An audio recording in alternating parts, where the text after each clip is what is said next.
Today we're going to be looking at a poster titled Moderna Museet. So this is a Swedish museum, and the designs are from the 60s and 70s. The specific one is from 1962, and it's by John Melin and Anders Österlin. And what makes this so unique is that there's this clean-cut M and grid structure, and it is really using typography to describe modern art.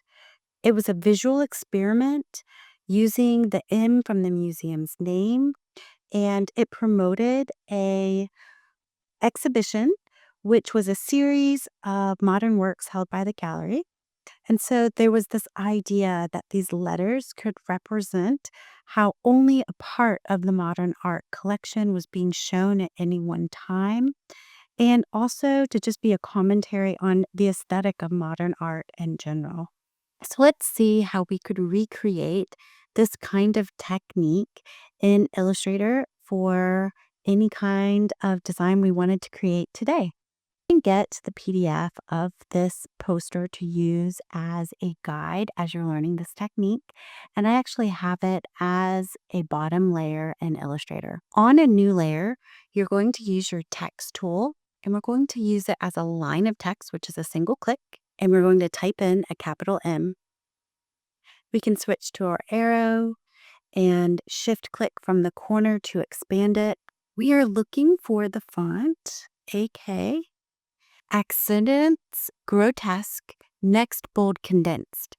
And fortunately, this font is part of Adobe Fonts, so you can go to Find More, select your font, go up to Character, select to the tab Find More, type in AKZ, and look, you will scroll down until you find the medium condensed.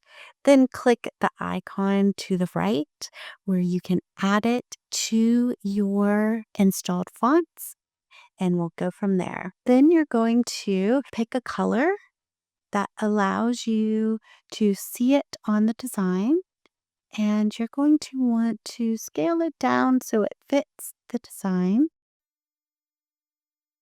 All right, so that's a good starting point for the M that I'm going to be using. And each square of the grid uses the same size M. Now for this design, it doesn't matter if I turn my M into an outline, so it's type create outlines, or if I use it as text.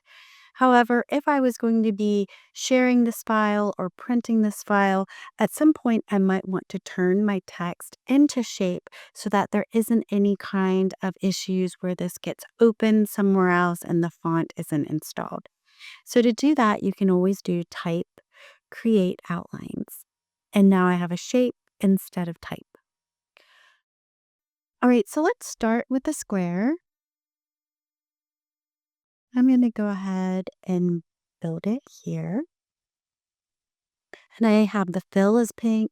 I can go ahead and switch that so it's just my stroke. And next in this case, I'm going to use my line tool, and I have a stroke on my line. I'm going to hold down Shift on my keyboard as I draw across so that my line stays horizontal.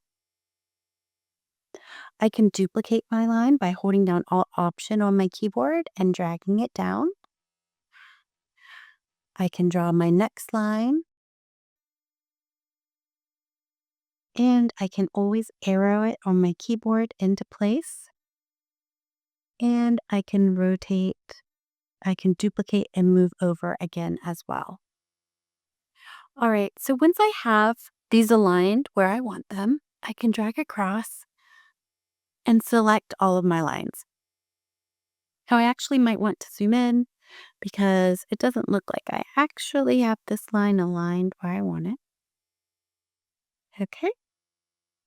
So I drag across, I have them all selected. I'm going to use in my Pathfinder divide.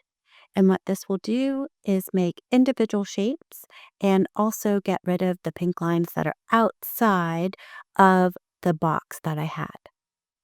All right, so now if I use my black arrow, it's united as one, but I can double click into it and get individual squares or rectangles.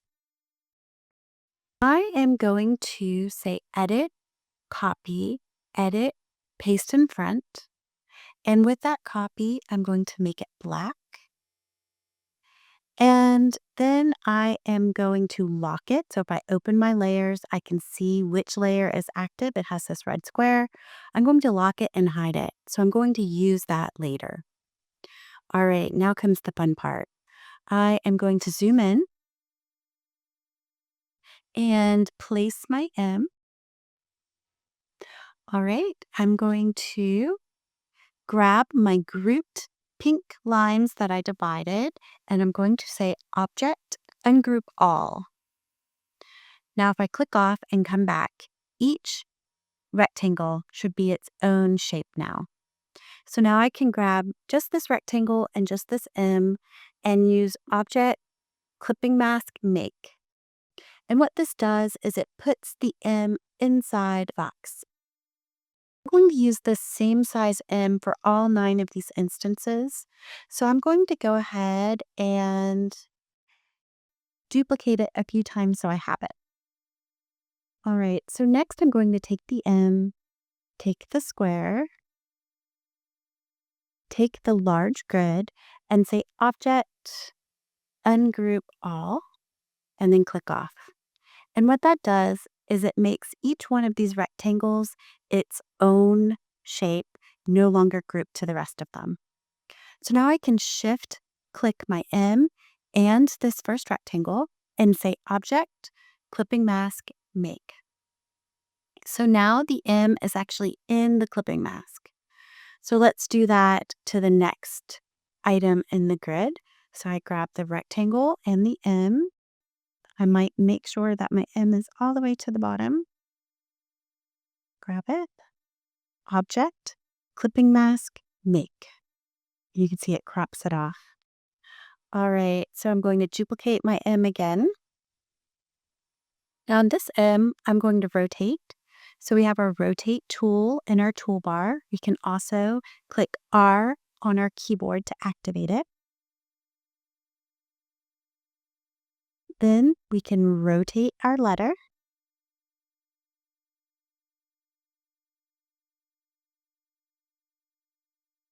I'll click R again and rotate. Escape to, then click to your arrow.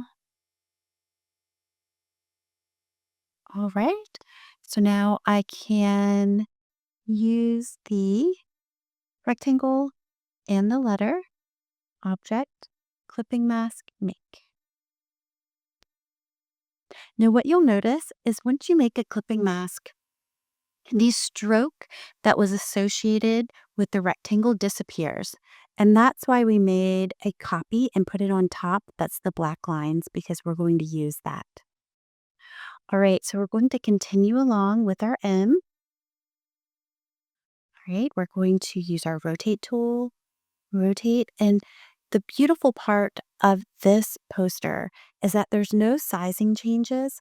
It is literally the positioning of the same letter in different grids, revealing itself, hiding itself, just kind of playing peekaboo with us throughout the grid. Object, clipping mask, make. Beautiful. All right, let's duplicate again. Alt Option, rotate. We'll rotate it into place.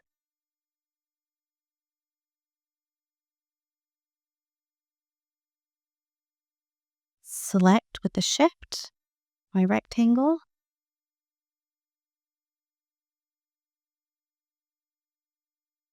There it is. Shift click to my M, Object, Clipping Mask, Make. All right. Duplicate, Alt Option, drag, rotate,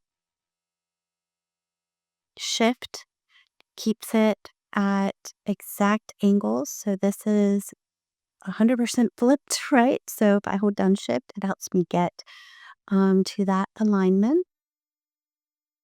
Object, Clipping Mask, Make. All right, just a few more to go.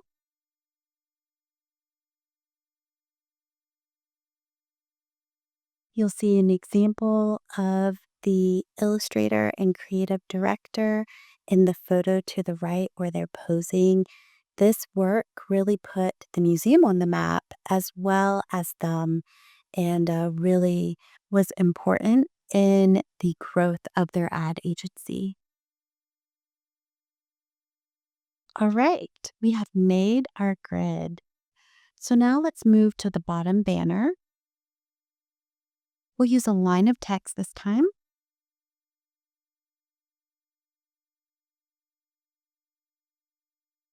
And we will scale it down.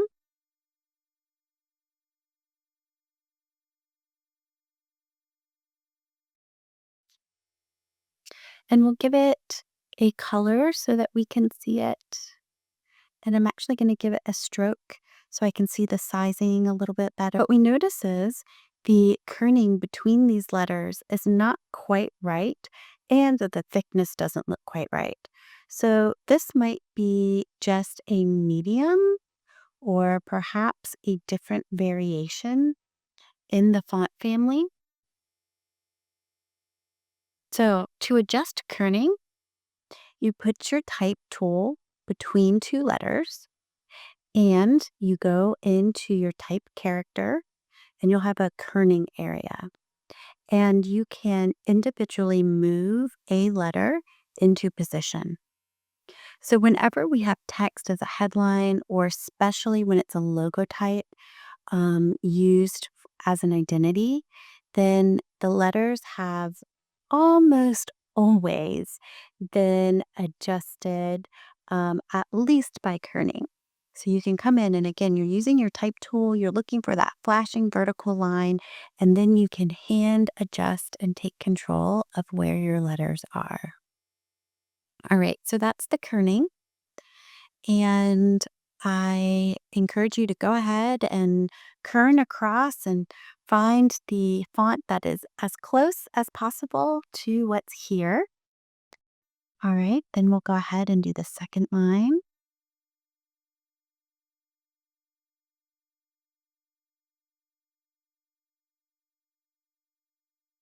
And we definitely have some tighter kerning in all of this. And of interest, this seems to be a credit line on the bottom right. We will not be recreating that part. The next step would be turning on our black grid, and then let's turn off the visibility of the original design. So a neat thing you can do is I know this fill is pink, so I could go up to select same fill color, and now all the pinks are selected, and I could turn it to black by double clicking on that fill. So we have now recreated this modern grid and typographic design, and hopefully this helps inspire you when you are making other designs and looking for a modern look and feel. This was an entire poster series, so there are many other iterations that were shown in the beginning of this video, and the follow-up video will show you how you can rotate and create grids, even using the rectangular grid tool in Illustrator. So I recommend that video as your next watch. Thanks for watching this Copycat video. I'd love to hear from you. Drop a comment about what you liked, what I can improve, or what topics you'd like me to cover next. Or, if you'd rather, take a moment to reflect and share this simple thought. What brought you joy today? Until next time, have a great day and happy designing.